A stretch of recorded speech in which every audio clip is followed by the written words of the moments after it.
While I busied myself with chores, a sharp voice pierced through the air from the direction of the venue. "Where's Emily?" My father-in-law's tone carried a hint of frustration. Deciding it best to acknowledge my father-in-law, I made my way towards the venue.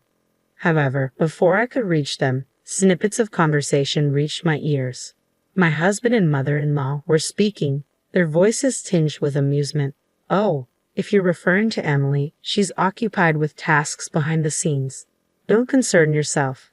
After all, what else would a wife be good for?" I go by Emily, a 23-year-old navigating the daily grind in an office setting. My romantic ties lie with Steve, an acquaintance with whom my introduction was anything but ordinary. In a twist of fate, our paths crossed through proximity, Steve residing in the apartment adjacent to mine. One leisurely day off, the tranquility was disrupted by a jarring commotion from Steve's abode. Did that sound like a collision against the wall? I pondered, mindful of my own modest noise level, with the television murmuring softly in the background. Unease crept in as my thoughts veered towards scenarios of mishap or distress.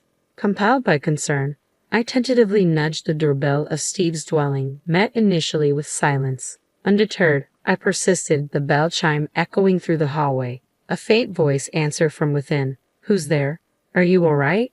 Summoning courage, I responded, and in due time, the door creaked open, revealing Steve on the other side. As the door swung open, a man teetered on the threshold, his demeanor suggesting imminent collapse. "Are you all right?" I inquired, concern knitting my brows as he leaned heavily against the doorframe. A bewildered expression etched across his face. "I'm famished. Can you believe it? I haven't had a morsel in days," he murmured, his voice tinged with exhaustion. "What?" Alarmed by his revelation, I hastily retreated to my own abode, scurrying for sustenance. Retrieving the sandwich and a flask of tea from the remnants of yesterday's provisions, I returned to his quarters. "Here, please take this," I offered, extending the meager offering. His eyes widened in disbelief. "Are you sure?" he questioned, a mix of gratitude and disbelief coloring his tone. "I'd be far more troubled if you were to starve," I replied earnestly. "Thank you for your kindness," he whispered gratefully, accepting the sustenance with trembling hands. With those words he tore into the sandwich, devouring it with remarkable speed. The tea followed suit, disappearing down his throat in swift gulps, eliciting a contented sigh. "Thank you for the meal. I genuinely thought my time was up. I'll definitely find a way to repay you for the sandwich." "No need for repayment. It's no trouble," I reassured him, concern lingering in my tone. "But why have you gone without food for so long?" Actually, after covering tuition and rent, I found myself completely strapped for cash. "So, you're a student?" I inquired. "I'm in my final year of college. And you? Do you have a part-time job?" "Unfortunately, the pub where I worked unexpectedly closed down," I explained. "That's dreadful. So, you were paid and your circumstances spiraled," he surmised.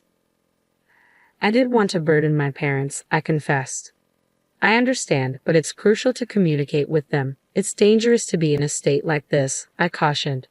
"You're right. I'll be more cautious," he promised.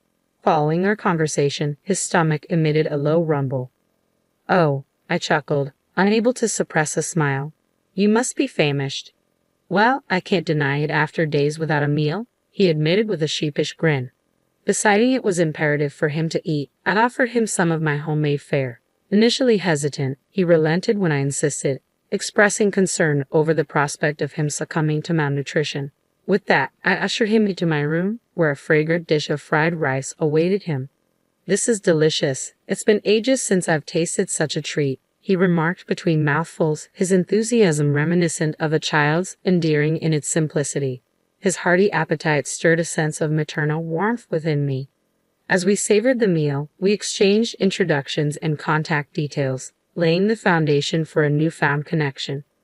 I urged him to reach out if he ever found himself in a bind. It wasn't long before he secured another part-time gig, landing a position at a restaurant that offered complimentary meals. "Thanks to you, I won't be facing starvation," he expressed gratefully. "I'm relieved to hear that," I replied sincerely. In recent times, upon returning from work, I started preparing extra portions, extending an invitation for him to join me for dinner. The solitude of solitary meals had begun to weigh heavily, making the shared repasts a welcome change. Lost in thoughts of our shared meals, his demeanor suddenly shifted, a seriousness clouding his expression. "Is something the matter?" I inquired, sensing his unease. With a gulp, he broached the topic, his words weighted with apprehension. "Emily, would you consider going out with me?" "Huh?"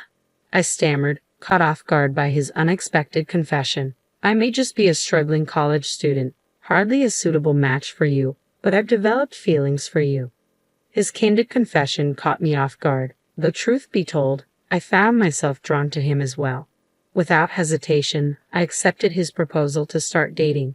"I feel the same way about you, Steve," I admitted. His face lit up with joy at my response, and thus began our journey as a couple. We navigated the intricacies of our newfound relationship, delighting in conversations about trivial matters like whose apartment to spend time in, given our close proximity as neighbors. Our romance flourished, and upon his graduation from college, Steve secured a job. It was then that we made the decision to take our relationship to the next level by moving in together. Despite practically sharing living spaces already, we opted for a larger accommodation to ease the financial strain of rent. Our courtship persisted, culminating in marriage when I was 26 and Steve was 25. While our day-to-day routine remained largely unchanged post-wedding, one significant shift occurred: the emergence of Steve's mother as my mother-in-law. Previously, our interactions with her had been minimal. However, following our marriage, we found ourselves engaging with her more frequently. Despite her absence from our shared living space prior to tying the knot, she began visiting our home with increasing regularity after the wedding bells had chimed. "Emily, have you even bothered to clean this room properly?" My mother-in-law's sharp tone cut through the air. "Ha!" I faltered, taken aback by the sudden accusation. "Just look at all this dust. I can't reach those high places, and I don't have the time to clean after work," she continued, her disapproval palpable. "What? I'm not talking back, I'm just saying I can only do so much," I defended myself. "You're just making excuses. I can't believe Steve married someone like you," she retorted, her words stinging with disdain. Such exchanges had become routine, with my mother-in-law seizing every opportunity to criticize me. With my work schedule dictating earlier departures and returns than my husband, I found myself enduring her relentless haranguing until his arrival. Each day, I diligently tended to household chores, hoping for the solace of my husband's presence to alleviate the tension. "What's cooking?" I turned to find my mother-in-law scrutinizing my culinary efforts. "Huh? Grilled fish," I replied, puzzled by her sudden intrusion. "Steve won't be satisfied with that. You should prepare something more elaborate," she declared, dismissing my choice. "Mother-in-law, what's going on?" I questioned as she discarded the fish I had prepared, tossing it into the trash. "I can't believe I entrusted the daily cooking to you. From now on, I'll take charge," she proclaimed, taking me aback. "What? If she takes over, it means she'll be here every day." "That's not what I want," I protested internally. "There's no need for that, mother-in-law. I'm perfectly capable of cooking," I interjected. "No, I don't trust your cooking. I'll be here to cook every day," she insisted adamantly. Just then, my husband Steve walked in. She wasted no time consulting him on the matter. "Oh, you're pitching in with the household chores, Mom? That's fantastic. Please do," he responded, oblivious to my objection. "Ha!" I exclaimed, stunned by his decision. "I can't wait to cook with you, Emily," she chimed in, a triumphant grin spreading across her face. From that point onward, life became unbearable. Armed with a key obtained from Steve, my mother-in-law began to infiltrate our home, eagerly anticipating my return from work. "You're late. Don't shirk your responsibilities just because I'm handling the cooking. Start cleaning now," she would bark, disregarding my exhaustion. Even when the house was reasonably tidy, she insisted on relentless cleaning, closely monitoring my every move. If I dared to pause for a moment's rest, she would unleash a torrent of scolding, leaving me with no choice but to comply, further exacerbating my fatigue. Without fail, she appeared daily to take charge of meal preparation, lingering to dine with us. In Steve's presence, she would disparage me, labeling me as ineffectual. "Don't cause trouble for Mom," he would chide, redirecting blame onto me instead of addressing his mother's behavior. With her husband working abroad, my mother-in-law lived alone, affording her ample time to invade our space with unwavering frequency. she began applying pressure for us to start a family. There's nothing more rewarding than parenthood. Hurry up and give me a grandchild or two, she urged persistently. Even if we wanted to, it's not something we can rush. It takes time, I countered, attempting to reason with her. Young people nowadays always have excuses. I had Steve right after I got married, she retorted, dismissing my explanation. Ha! Maybe it's because you were a homemaker. That's why, I suggested. What? She exclaimed, taken aback by my response. I mean, your circumstances were different. You had the luxury of being a full-time housewife, I clarified. What kind of logic is that? She scoffed. If you're able to fully support your husband's career, you'll have more time to focus on starting a family. But with your demanding job, it's understandable that you're exhausted, she continued, her words cutting. How can you say that? That's incredibly insensitive. I don't think it's that simple, I protested. Enough. Just stop, she snapped, cutting me off abruptly. If you don't conceive soon, we'll find another wife, my mother-in-law declared bluntly. Another wife? I echoed in disbelief. Of course. A woman who can't bear children holds no value, she asserted callously. In this day and age, it's inappropriate to make such discriminatory remarks, I countered, shaking my head at her archaic views. You always have to argue, don't you? I'll be sure to tell Steve, she retorted, her face flushed with anger. Ironically, it seemed she was the one who couldn't refrain from arguing. When Steve returned home, his mother wasted no time recounting the incident. Emily, did you argue with my mom? What were you thinking? He demanded, his voice tinged with frustration. It's probably your fault that we can't have children, he accused, directing his anger towards me. What? Are you saying that too? There's no way it's my fault. What nonsense, I retorted, frustration simmering beneath the surface. My patience wore thin as my husband once again took his mother's side. Contemplating the possibility of divorce, I couldn't shake the feeling of being constantly undermined.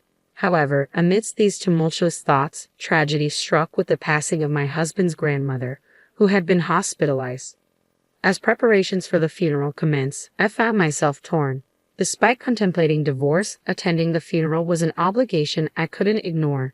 Yet, to my dismay, both my husband and his mother insisted that I stay out of sight. Don't come here, just stay in the back and handle the chores, they directed me. Feeling marginalized and disregarded, I resigned myself to the menial tasks of preparing tea and tending to household chores in the background. Amidst the somber atmosphere of the funeral, I resolved to leave my husband once the ordeal was over. As I went about my chores, the sound of raised voices echoed from the gathering area. Why isn't Emily here? My father-in-law's voice cut through the air, signaling his return from an overseas trip. It made sense for him to be present, given the occasion, his mother's funeral. Feeling obligated to acknowledge him, I decided to make my way to the venue. However, as I approached, I overheard my husband and mother-in-law exchanging disdainful remarks with smirks plastered on their faces. It's clear she's not part of the family. We've relegated that woman to menial tasks in the back, they sneered, not even bothering to lower their voices in front of my father-in-law. Their audacity astonished me. Their behavior remained unchanged despite the circumstances. In the next moment, my father-in-law's enraged voice thundered, punctuating the tense atmosphere. Are you kidding me? What do you think a wife is for? My father-in-law's sudden outburst left my husband and mother-in-law visibly taken aback. What's gotten into you? My husband stammered, clearly surprised by his father's reaction. Yeah, you really caught us off guard, my mother-in-law chimed in, her tone tinged with disbelief. I'm appalled by your mindset. I need to speak with Emily, my father-in-law declared, his voice firm with resolve. Upon hearing his words, I made my way to where they were gathered. Father-in-law, it's been a while, I greeted him politely. Yes, indeed, he replied. As I entered, I couldn't help but notice the disdainful glares from my mother-in-law and husband. Emily, could it be that you've been enduring this treatment from my son and wife? My father-in-law inquired, his expression grave. Yes, she's been coming to our home almost every day to criticize me, and Steve has been joining in to blame me, I confess, feeling a weight lift off my shoulders as I spoke the truth. As I spoke, my father-in-law's gaze turned stern as he directed his ire towards his wife and son. You two are despicable. Have you no shame? He chastised them. What's happening? My husband interjected, his confusion palpable. However, his father disregarded him, focusing his attention on me.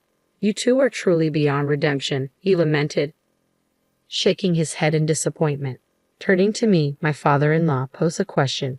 "Emily, what do you think? Do you wish to continue your marriage with my son?" "Dad, what are you saying?" my husband protested, his voice tinged with panic. Ignoring his outbursts, I met my father-in-law's gaze and spoke firmly. "I want a divorce." "Emily, are you serious?" My husband's voice wavered with disbelief. "Your mother made it clear that if I couldn't bear a child, I should be replaced," I explained, my words heavy with resignation. "Wait a minute, Emily. What are you saying?" he pleaded, desperation creeping into his tone. "I refuse to stay with a mother-in-law who spouts such cruel sentiments, and I'm tired of a husband who sides with her instead of standing up for me," I declared, my resolve unwavering. "So, I've made up my mind. I want a divorce." Upon hearing my decision, my father-in-law interjected, "I think that's for the best. If you're going to end the marriage, there's no need for you to assist with the funeral any longer, Emily. Thank you for your help thus far. You should go home and pack your things." "Thank you. I appreciate your understanding, father-in-law," I replied gratefully before exiting the venue. The color drained from my husband and mother-in-law's faces as her words echoed throughout the room, heard by all the gathered relatives. News of their mistreatment towards me spread swiftly, casting a chilly shadow over their reputations. Following the revelation, aided by my father-in-law's support, I proceeded with the formal divorce for my husband. It appeared that the incident had left such a deep impression on my father-in-law that he also chose to end his marriage with my mother-in-law. Left abandoned by my father-in-law, my mother-in-law found herself with nowhere to turn. Desperate, she sought refuge at my ex-husband's doorstep. However, thus far, I've been shouldering the majority of the living expenses. If my ex-husband and mother-in-law continue their spending habits on food and other miscellaneous items as they always have, their finances will undoubtedly dwindle. Considering my ex-husband's lack of savings, rumors suggest they're struggling to make ends meet. But frankly, it's no longer my concern, so I'm not overly bothered by their financial woes. Meanwhile, I've settled into my own single-person apartment and am relishing the freedom of my solitary life. I recently adopted a cat, so I don't foresee dating being a priority for me anytime soon.